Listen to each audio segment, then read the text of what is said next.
So today I'm going to take you through Pythagoras' theorem and also applying this theorem in three-dimensional problems. So Pythagoras is this guy over here. He worked out that for every right angle triangle, if you were to find the length of the two shorter sides and you were to square each of the two shorter sides and add them together, that you'll always end up with the square of the longer side here.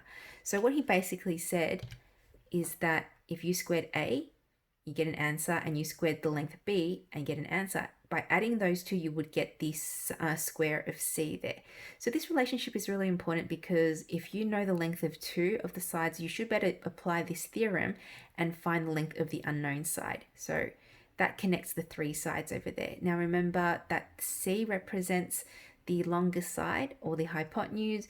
You can identify the hypotenuse as it is always the side that is opposite the right angle right here. So it will always be there. So that position will always be C. So Pythagoras' theorem is best known as a squared plus b squared equals c squared.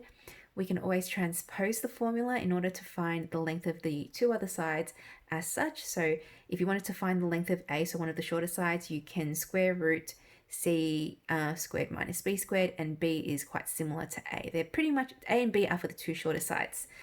C, however, to find c, you'll have to add the square, you have to add a squared and b squared and square root that value there.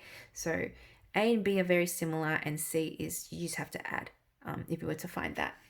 So I'm going to take you through these next couple of examples and then take you through also Pythagoras in 3D. So for the first one up above, that's a 30 meters. So first thing we want to do is we want to identify the side. So I know that this is going to be C because it's always going to be the side that is opposite the right angle. And this, I can label it as A and B. Now, it doesn't matter if I switch A and B over, they just represent the shorter side. So even if I was to name that A and name that B, it wouldn't make a difference. So as I can see here, I'm trying to find out the length C. So if you remember from the equation from before, once transposed, to find C, it's a square root of a squared plus b squared. So all you do now is you replace everything in this, replace everything that you know into this formula.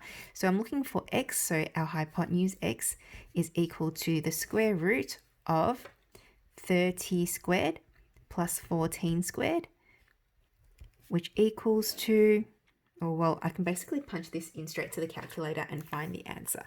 So if I just do the square root of 30 squared plus 14 squared, just as it is, I can find my answer. So my answer, x, is 33.11 meters to the nearest two decimal places.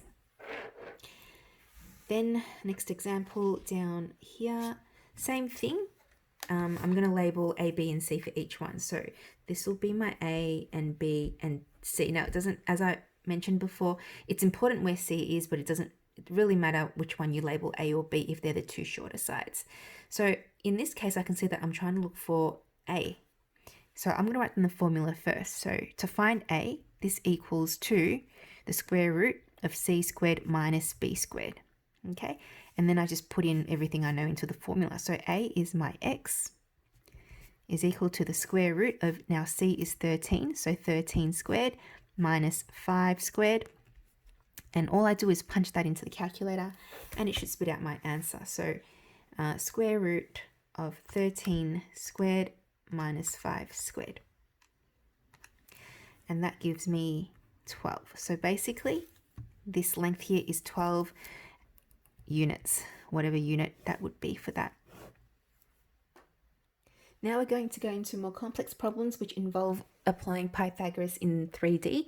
So sometimes you'll have to apply Pythagoras theorem twice to get to an answer, especially for a question that looks like this. Okay, so if you were given the dimensions of this box here, and then you were told to find the length between the top corner and the opposite bottom corner, then to find to find out what that length is right here, you actually have to find out the hypotenuse for this triangle before you're able to find out the hypotenuse for the yellow triangle there. So I'm going to take you through how to solve this in this problem right here. So we need to first, we've been given the dimensions. So apparently AB is 5 units. BF is over here, is 6 units. And FG is 7 units. So we've been given the dimensions of the box and we're asked to find AF. So AF is this diagonal right here. Now, if I was to draw out this triangle, so I'm going to shade in this triangle just to show you. If I was to draw this out, I'd get a triangle that looks like this. It's got a right angle, that's 5, and that's 6 as given. Remember, that's A, B, and F. And to find out this length, well, length AF is this there. So we're trying to find out what the hypotenuse is. If you were to label it as A, B, and C, so that's, let's call that A, let's call that B, and that will always be C, then what we're doing is we're trying to solve for C. So the equation, Pythagoras' theorem transposed, is going to be a squared, square root of a squared plus b squared. So then we put in everything that we know. So A in this case is 5 squared, plus B in this case is 6, which is 6 squared. And all I basically do is punch that into the calculator. But, oh, it wants it in exact form, so I'm not going to do that. I'm just going to solve right here without breaking it down. So that's 5 squared is 25, plus 6 squared is 36. And that's going to give me the square root in exact form of 61. Okay, so 61, square root of 61 units right there. Now I can't simplify that, so that's going to be how I would leave it. Now this is important for this next question. It wants us to find AG. So the distance between A and G is this diagonal right here. So what do we know? If I was to draw out this diagonal, this triangle, so I'm going to shade in this triangle just to show you which triangle I'm drawing out. I would have a triangle that looks like this. I've got A, I've got F, I've got G. I know that that's 7 because it says so, it tells me. And that length here, AF from before, is root 61. Okay, and then I could, to find out the length AG, so this is my unknown here, I can just reapply Pythagoras' theorem. So once again, we're using the same equation, square root of a squared plus b squared. Then I'm just going to put in what I know. So that's going to be, remember, A, B, C. So our length AG is going to be a squared. So that's going to be square root of 61 squared plus b squared, which is 7 squared. So that's going to give us 61 plus 49, which equals to the square root of 110. And then to 2 decimal places, all I do is punch it in the calculator. 110.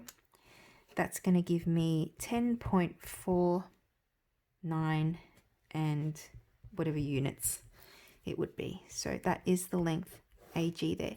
So this question basically shows you how to find this length, because by first finding out what this hypotenuse for the triangle at the base is, and then applying that to find the other unknown. So we're applying Pythagoras twice to solve this problem here.